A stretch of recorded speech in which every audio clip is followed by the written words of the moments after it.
우리는 잡지에 실린 수많은 기사를 읽는다.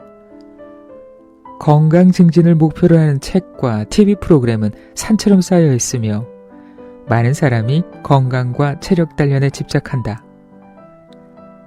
하지만 마음속 깊은 곳을 유심히 들여다보면 우리가 건강에 전혀 조율되어 있지 않음을 알 수 있다. 동기와 행동은 종종 우리가 추구하는 건강에 이르는 길에 오히려 직접적인 방해물이 되기도 한다. 우리는 건강에 관해 스스로 한계를 만들지 말고 좀 더 의식을 집중해 건강 문제에 접근할 필요가 있다. 건강에 의식을 집중한다고 해서 올바르게 먹는다거나 운동해야 한다거나 의학적인 조언에 따라야 한다는 것은 아니다. 물론 그러지 말라는 의미도 아니다. 뉴에이지풍에 대한 의술이나 질병에 대한 전통적인 이해 방식에 관한 이야기도 아니다. 우리를 위축시키는 사고방식뿐만 아니라 건강과 행복에 대해 스스로 설정한 한계로부터 자유로워져 몸소 자신의 건강을 챙기는 수호자가 되는 일의 중요성을 깨닫자는 것이다. 변화의 방법을 배우려면 먼저 어떻게 잘못된 길을 가고 있는지부터 알아야 한다. 이 책의 목표는 독자 여러분이 마음을 열고 본래 자신의 몫이던 건강 지킴이로서의 올바른 역할을 되찾도록 제대로 돕는 것이다. 구독, 좋아요, 알림으로 응원해주세요.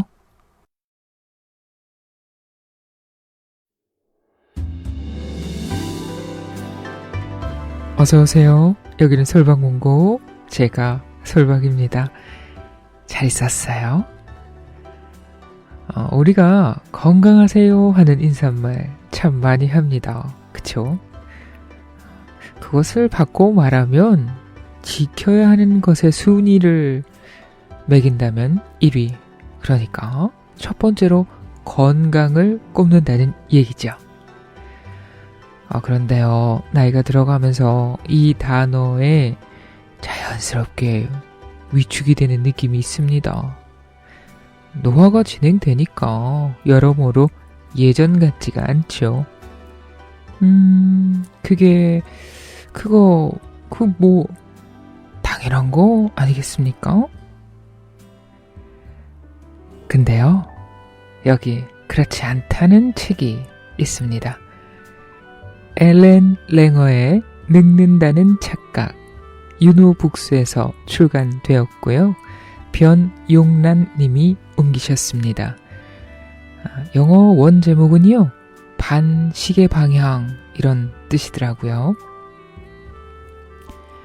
저자는 엘렌 랭어, 하버드 대학 심리학 교수입니다. 1981년에 여성 최초로 하버드대 심리학과 종신 교수직에 임용되신 분이네요. 멋지십니다.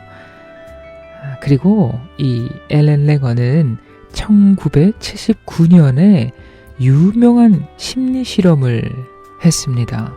그때 심리학계에서 일약 스타덤에 올랐습니다. 이름하여 시계 거꾸로 돌리기 연구.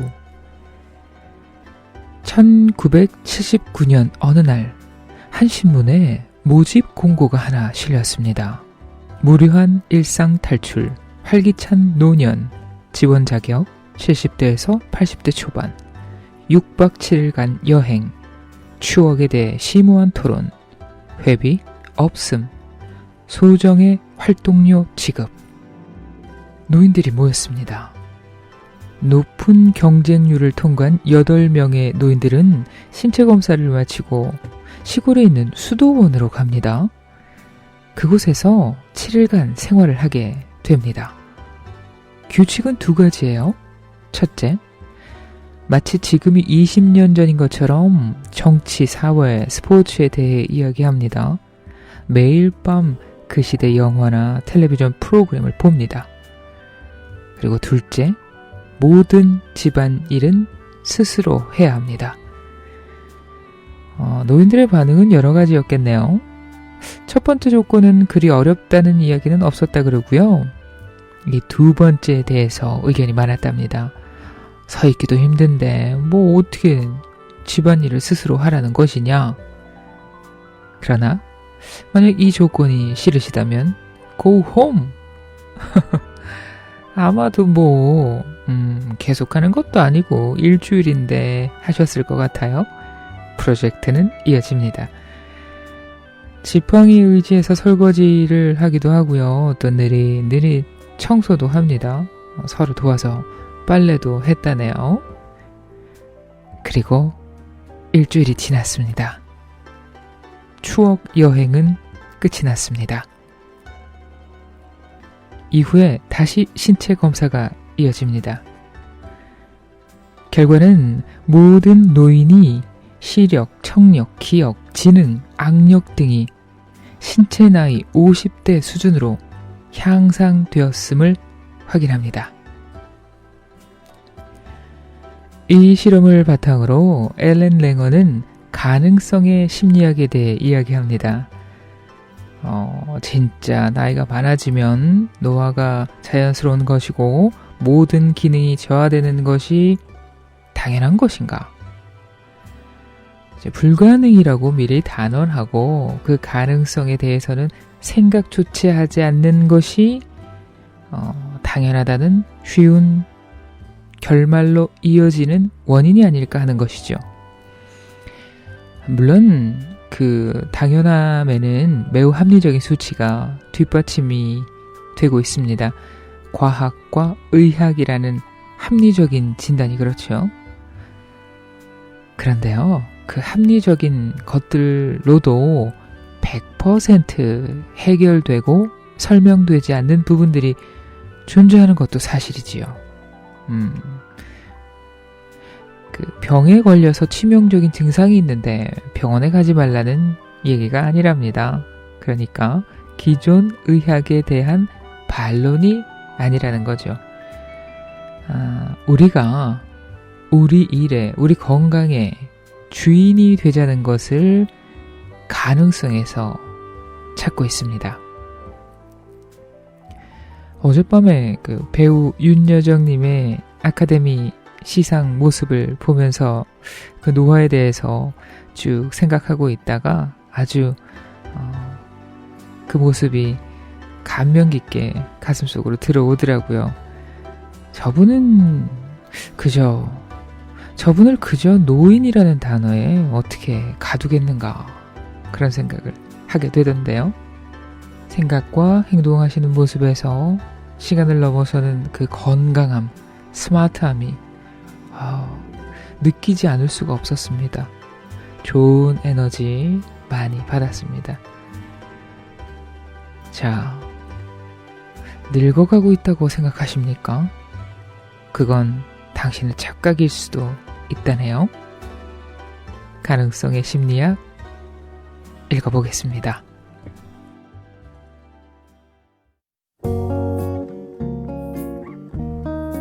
우리들의 이야기와 책이 있는 곳, 여기는 솔방문고입니다. 과학은 진지하고 중대한 질문들의 답을 찾으며 발전해왔다. 그럼에도 과학적 데이터는 일반적인 경우에 일반적으로 옳은 사실에 대해서만 이야기할 뿐이다. 의학 연구에 대해 이야기해보자면 어떠한 특정 약물이나 의료 행위의 효과 여부는 그 문제가 있는 다수를 대상으로 한 임상 연구 결과로 결정된다. 현실적인 이유만으로도 각기 다른 체형과 유전적 특징, 살아온 경험치 등을 가진 온갖 유형의 사람들이 균등하게 그런 연구의 대상으로 포함되었으니 만무하다. 의학에서 모든 연구는 그 시점에 가능한 최선의 추측이다. 어떤 사람들을 피험자에 포함시킬지, 어떤 증상을 어떻게 조합할지, 연구 과정에서 특히 초점을 맞출 부분은 무엇인지, 어떤 방법을 취할 것인지 등은 모든 선택을 바탕으로 한다.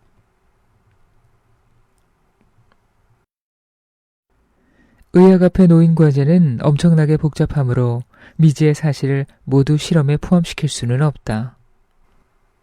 그러니 연구로 얻은 결과를 가능성, 즉 일반적인 사실로 제시하는 일은 타당하다. 눈치 빠른 독자라면 이렇게 물을지도 모르겠다. 당신이 하는 연구도 다를 바 없잖아요? 내 연구의 목적은 대부분 가능성의 실험이지 정답 찾아내기가 아니다. 만약 개 한 마리에게 요들송을 가르칠 수 있다면 우리는 개가 요들송을 부르는 일이 가능하다고 말할 수 있다. 그렇지만 시계 거꾸로 돌리기 연구는 과거를 이야기한다고 해서 누구나 똑같은 결과를 얻으리라고 말하지는 않는다. 다만 노력한다면 누구나 이처럼 개선될 수 있음을 보여준다. 일반적으로 연구는 대다수 사람에 대해 이야기한다. 하지만 우리의 관심사는 대다수가 아니라 바로 우리가 지금 당장 해야 할 일이다. 때문에 현재의 의술만으로는 명확한 해답을 얻을 수 없다. 의학이 틀렸거나 쓸모없다는 말은 아니지만 개개인으로서 우리는 의학이 놓친 자신만의 데이터를 갖고 있다. 그러니 의학계가 일방적으로 옳다고 여기는 지식과 우리가 스스로에 대해서 알고 있는 것 또는 찾아낼 수 있는 것들을 결합시킬 방법을 배워 나가야 한다. 하얀 셔츠에 빨간 소스를 한 방울 흘리면 쉽게 눈에 띌 것이다. 그러나 셔츠가 복잡한 체크무늬라면 알아보지 못할 수도 있다. 우리는 대부분 스트레스를 받거나 우울하거나 과도한 업무에 시달리는 등의 이유로 자신의 내면과 동떨어져 있다. 그래서 내면을 들여다보려 할 때 체크무늬 셔츠가 보인다. 하지만 세상과 우리 사이에 대해서 무엇이 새롭고 또 다른지 관심을 기울인다면 눈에 보이는 것이 달라질 수 있다. 새로운 것을 알아차리면 우리는 의식을 집중할 수 있다. 의식의 집중은 더 깊은 의식의 집중을 부른다. 의식을 집중할수록 우리는 점점 더 스스로를 하얀 셔츠로 볼 수 있게 될 것이다. 자연스럽게 빨간 얼룩을 찾아 없애기도 더 쉬워진다. 세상에 관심을 기울이라는 말은 과도한 경계심을 품으라는 의미가 아니다. 우리의 관심은 자연스레 무언가 다른 것, 흐트러진 것에 쏠리기 마련이다. 마음을 열기만 하면 의식적으로 찾거나 특별한 관심을 기울이지 않더라도 그러한 작은 신호가 눈에 들어올 것이다. 그러려면 우선 가능성을 향해 마음을 열어야 한다.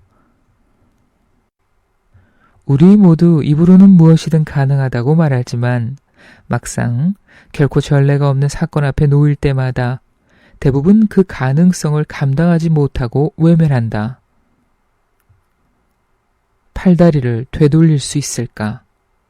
마비는 원상복구될 수 있을까? 다른 때 같으면 무엇이든 가능하다고 동의하던 사람들이 대부분 거의 생각해보지 않고 안 된다고 대답한다.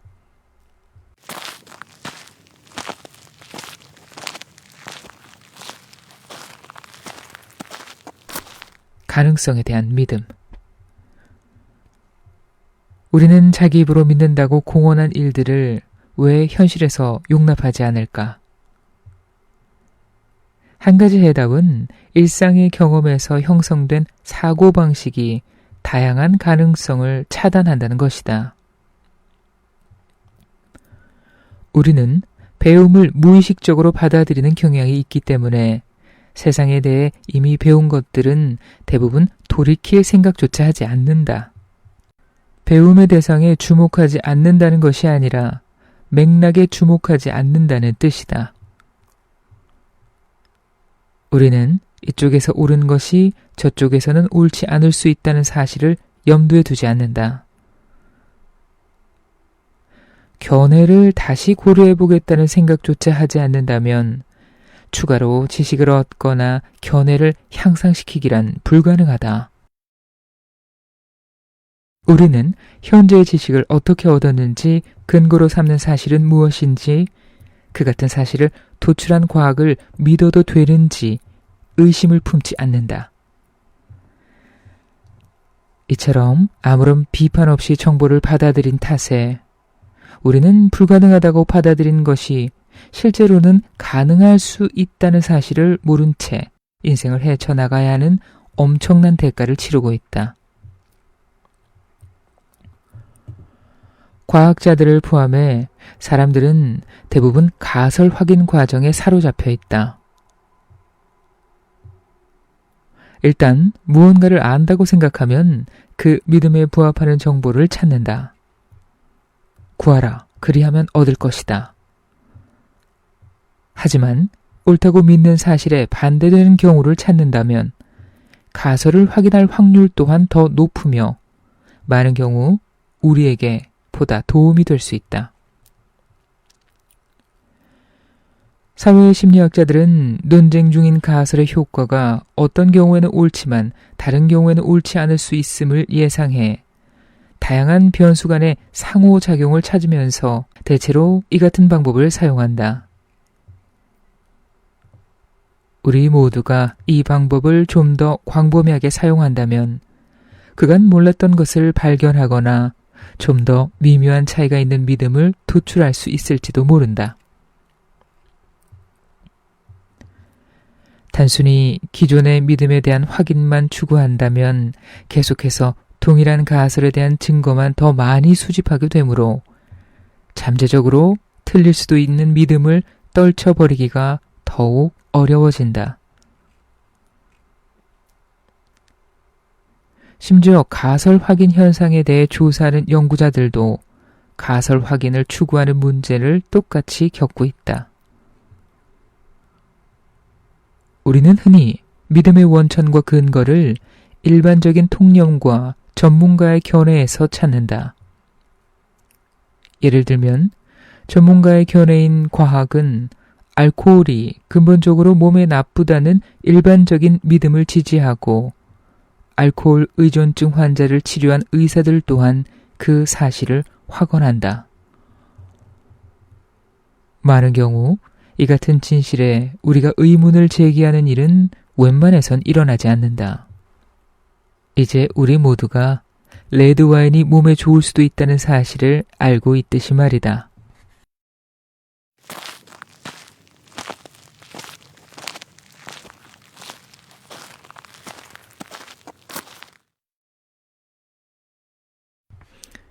안정감이라는 환상에서 벗어나기.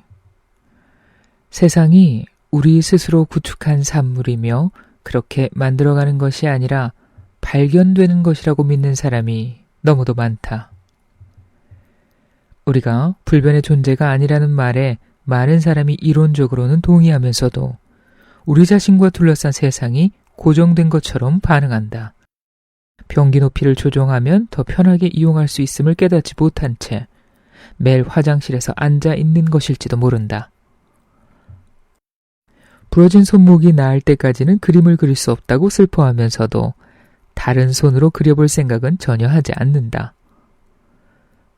음악만 듣는 것도 지극히 풍요로운 경험일 수 있는데 농내장을 핑계 삼아 오페라를 보러 가지 않는다.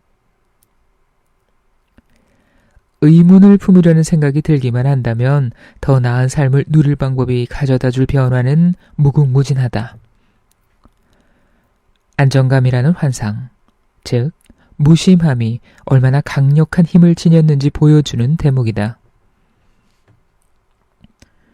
우리는 마음가짐이 주는 안정감을 근본적인 현상의 안전성이라 여기며 대안을 찾을 생각조차 하지 않는다. 세상 만사가 끊임없이 변화한다는 사실에도 불구하고 마음속에 가만히 붙들어 두려 한다.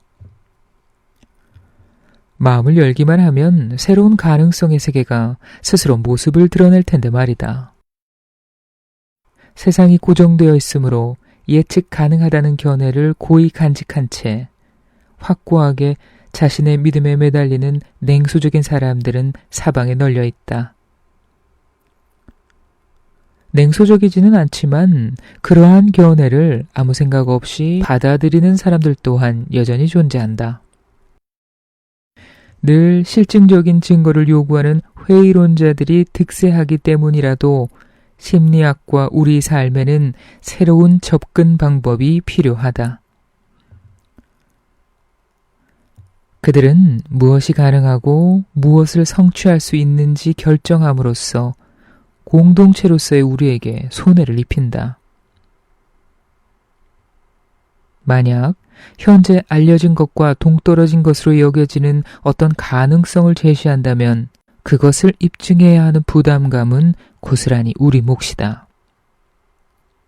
그렇지만 어떻게 그게 가능하겠어? 라고 묻는 대신 왜 그렇게 될 수 없다는 거지? 라고 묻는 쪽이 훨씬 이치에 맞다. 회의론자들의 지식은 고작해야 기존 연구에 대한 고정된 견해에서 비롯된 확률을 근거로 삼을 뿐이다.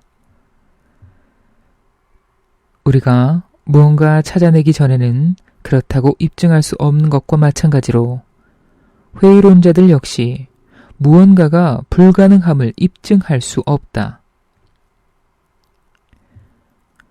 무엇이 가능한지에 대해 의문을 품지 않는다면 나는 결코 시계 거꾸로 돌리기 연구를 시도할 수 없었을 테고 인간의 마음이 지닌 변화의 힘을 지켜보는 일 또한 불가능했을 것이다.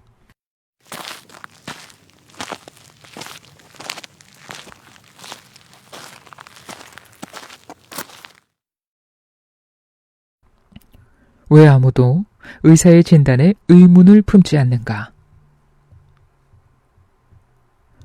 우리는 세상이나 다른 사람과의 상호작용이 얼마나 생각 없이 일어날 수 있는지 깨닫지 못한다. 터무니없는 정보가 주어져도 그것이 기존에 지닌 믿음이나 깊이 뿌리 박힌 행동 양식에 들어맞는다면 아무런 의문도 품지 않는 경우가 허다하다. 1978년에 나는 당시 제자 아서 프랭크, 벤지언 체노위치와 함께 복사기 앞에 줄 선 사람들에게 먼저 복사해도 될지 묻는 실험을 했다. 우리는 제가 복사기를 써도 될까요? 제가 복사하고 싶은데 복사기를 써도 될까요? 제가 바빠서 그러는데 복사기를 써도 될까요? 라는 세 가지 질문 중 하나를 던져 허락을 구했다. 예상할 수 있겠지만 첫 번째 문장과 달리 두 번째나 세 번째 문장처럼 양보의 이유를 제시했을 때 더 많은 허락을 얻어낼 수 있었다. 흥미로운 점은 복사해야겠으니 복사기를 쓰고 싶다는 요청이 딱히 줄선 차례에서 양보해야만 하는 별다른 이유가 아님에도 두 가지 부탁과 동일하게 허락을 받았다는 사실이다. 복사 이외에 달리 무슨 목적으로 복사기를 쓴단 말인가?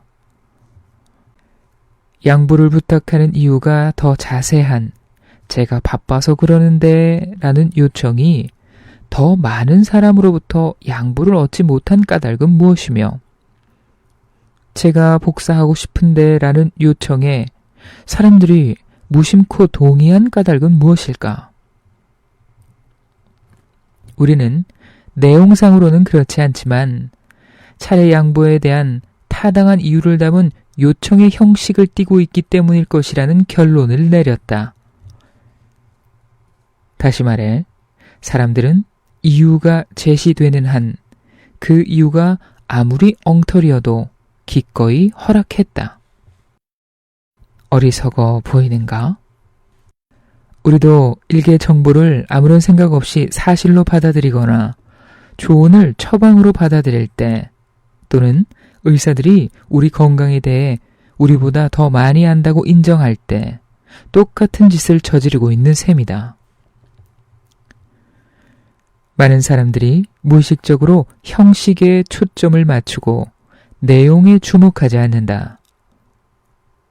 평상시에는 이러한 경향이 그다지 문제가 되지 않지만 건강이 위협당할 때는 엄청난 문제가 된다. 내용보다는 형식을 우선시하는 태도가 너무도 깊이 뿌리 박혀 있어 의사의 명령에 의문을 품는 일이 드물다. 그렇지만 의학계가 자신들의 명령을 따르라고 요청하는 일도 못지않게 드물다.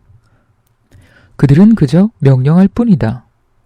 명령이 아니라 조언이라고 부를 수도 있겠으나 우리는 질문 없이 따를 것을 요구받고 대개 그렇게 한다. 복사 관련 연구에서 무의미한 이유가 허락을 얻어낸 것처럼 의사들은 내가 의사니까라는 암묵적인 또는 이 이야기 문제를 줄이거나 없애줄 테니까와 같은 노골적인 이유로 호응을 얻어낸다. 의학계를 신뢰할 수 없다는 이야기가 아니다. 일부 의사가 제 아무리 확고해 보이려 애써도 의학 자체가 불확실성 속에 운영되고 있다는 단순하지만 중대한 사실을 이야기하려는 것이다. 의학계조차 상당한 불확실성 속에 운영되는데 우리가 자신의 불확실성을 이유로 스스로 건강을 좌우하는 과정에 참여하지 않는다는 것은 말도 안 되는 일이다. 그 사실을 깨달아야만 한다.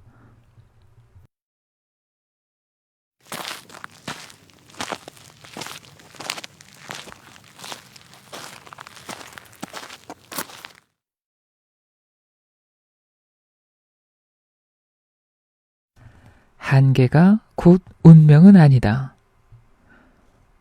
모든 입소 준비를 마치고 참가자들은 심리학과가 자리 잡은 하버드 대학 윌리엄 제임스 홀 주차장에서 대학원생들과 나를 만났다.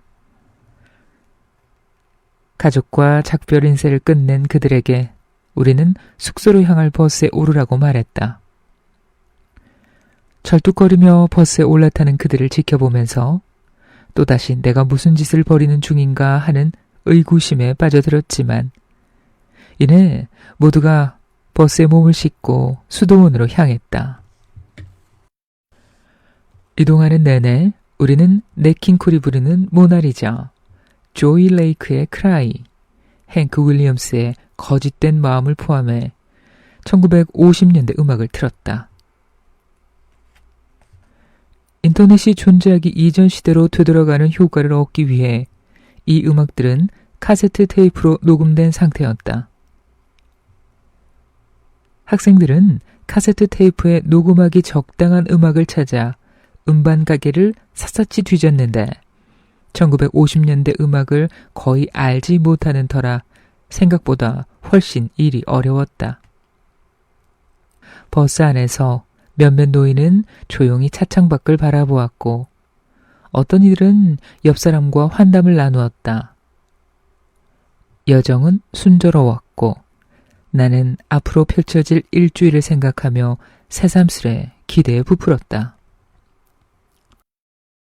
수도원에 당도하자 학생들은 일주일간 필요하지만 미처 준비 못한 장비를 가지러 순식간에 사라졌다. 그리고 나는 8명의 노인과 그 수만큼의 여행 가방 틈에 홀로 남겨졌음을 깨달았다. 나는 각자의 짐은 스스로 챙겨야 한다고 공표했다. 노인들은 무거운 가방을 옮겨야 한다는 사실에 불만을 표했다. 나는 10년 넘게 짐가방을 들어본 적이 없어요. 어딘가 벨보이가 있겠지요. 나는 걱정하지 말라고 그들을 달랬다. 밤까지 곧장 가방을 들고 갈 수 없다면 천천히 한 번에 몇 걸음씩 방 쪽으로 옮기면 될 것이라고 제안했다. 그것도 너무 어렵다면 한 번에 한 뼘씩 옮기면 될 것이었다. 그 자리에서 가방을 열어 한 번에 한 가지씩 물건을 나르면서 옮기는 방법도 있다고 말했다. 몇몇 노인이 잠시 인상을 찌푸렸으나 다행히도 더 반대하는 사람은 없었다. 계획한 일은 아니었지만 처음부터 노인들은 그동안 익숙해진 과잉 보호와는 전혀 다른 경험을 하리라는 사실을 깨달았다. 그들은 각자 자신에게 맞는 최선의 방법으로 가방을 옮겼다. 몇몇은 가방을 들고 곧장 건물 안 자기 방으로 향했지만 대부분 조금씩 옮기고는 멈춰서서 쉬다가 다시 짐 옮기기를 시도했다. 나는 그들의 표정에서 이 과제의 힘을 느꼈다. 그들은 스스로 그럴 만한 능력이 없다고 생각했고 일부는 그야말로 한 번에 한 걸음씩 가방을 옮겼지만 결국 모두 남의 도움 없이 방까지 자기 짐을 가져갔다. 그 과정을 지켜보며 오래된 속담이 떠올랐다. 천리길도 한 걸음부터. 사람들은 현재의 모습이 필연적이라고 생각하는 경향이 있지만 목표를 향해 우리가 내디딜 수 있는 아주 작은 한 걸음이 언제나 존재한다면 우리가 흔히 필연이라고 가정하는 한계는 스스로 또는 문화적으로 만들어낸 소산에 불과할지도 모른다.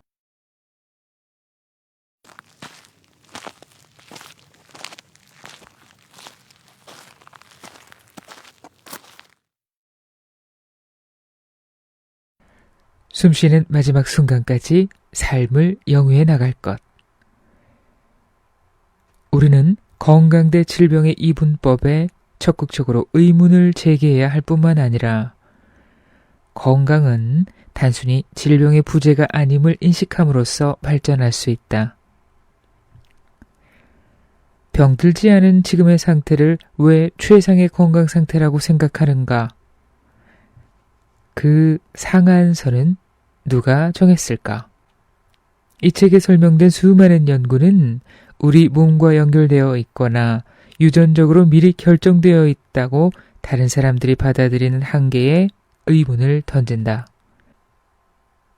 학자들은 시력이 좋아질 수 있는지, 노화는 현재의 시각으로만 바라보아야 하는지, 운동에 정신적인 요인이 강하게 내포되었는지, 수많은 차원에서 시계를 거꾸로 돌리는 것이 가능한지 의문을 던져왔다. 이런 연구는 무의식적인 사전 자극의 부정적인 효과와 싸우는 방법을 보여주고 우리의 선택권을 앗아가는 감추어진 결정에 의문을 던지며 세상이 사회적으로 구성해 놓은 방식이라고 해도 우리에게 맞지 않으면 해체해 특수 상황에 맞게끔 재구성하는 방법을 보여준다. 이러한 정보의 활용을 막을 사람은 아무도 없다. 우리가 자기 자신을 치료하고자 시도함으로써 의사에게 전적으로 책임을 전가하지 않는다면 모든 단계가 의식적으로 이루어질 수 있다. 우리는 몸으로부터 얻어진 것이든 책에서 얻어진 것이든 기꺼이 새로운 정보를 받아들인다. 우리가 질병을 바라보는 시각은 의학계의 단일한 견해를 넘어설 수 있다. 스트레스 많은 일터든 종합병원의 우울한 환경이든 계속 맥락을 바꾸려 노력해야 한다. 마지막으로 의학의 도움으로 균형을 잡는 대신 건강을 유지하려고 시도함으로써 우리는 그저 결과만 기다리는 대신 과정에 개입할 수 있다. 그 가능성을 이처럼 크게 확장하는 것도 의식의 집중이 가져오는 신중한 특성이다. 의식을 집중하며 건강을 지키는 것은 질병이 심각해지기 이전에 예방하고 치료하는 과정에서 가장 의미가 있다. 심각한 우울증이나 이미 주요 장기까지 퍼져버린 암 또는 극단적인 ADH 상황에서도 의식을 집중해 건강을 대하는 일에 도움을 받을 수 있겠지만 해결책을 찾기가 쉽지는 않을 것이다. 인생의 목표는 더 젊고 혈기왕성했을 때의 기분으로 돌아가는 것이 아니라 숨 쉬는 마지막 날까지 의식을 집중한 상태로 삶을 영위하는 것이어야 한다. 인생의 매 순간을 완전히 의식하며 사는 삶. 그것은 분명 추구할 가치가 있으면서 실제로 이룰 수도 있는 목표다.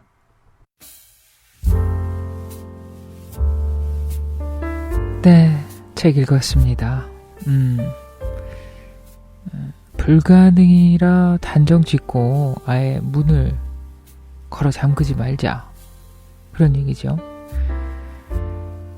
어떻게 건강하고 지혜롭게 살아갈 것인가에 대해서 저자는 불가능이라는 고정관념을 거꾸로 돌려가지고요. 가능성이라는 희망을 이야기하네요.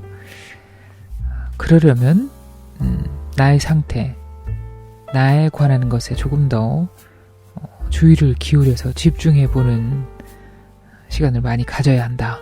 이렇게도 얘기합니다. 노력해 볼 일이에요. 건강상의 문제에서도 그렇지만 마음상의 문제에서도 그렇고 내가 나한테 집중해 보는 건 반드시 필요한 것 같습니다. 그런저런 이야기를 풀어나감에 있어서 오해의 여지를 불러일으킬 만한 많은 이야기들도 있었죠. 그럼 뭐야? 병원을 가지 말란 얘기야? 얼핏 그렇게 들릴 수도 있는 얘기인데 그런 건 아니라고 책 앞 표지에 써 있었죠. 맞다 틀리다의 기준 말고요. 저렇게도 이야기를 풀어가는구나. 이렇게도 생각하는 사람이 있구나 하고 여러 가지 글을 읽으시면 좋을 것 같습니다. 자, 오늘은 여기까지입니다. 다음에 또 좋은 책 들고 찾아올게요. 한 걸음 나아지는 인생을 위해서 책 읽는 당신의 노력을 응원합니다. 다시 만날 때까지 안녕.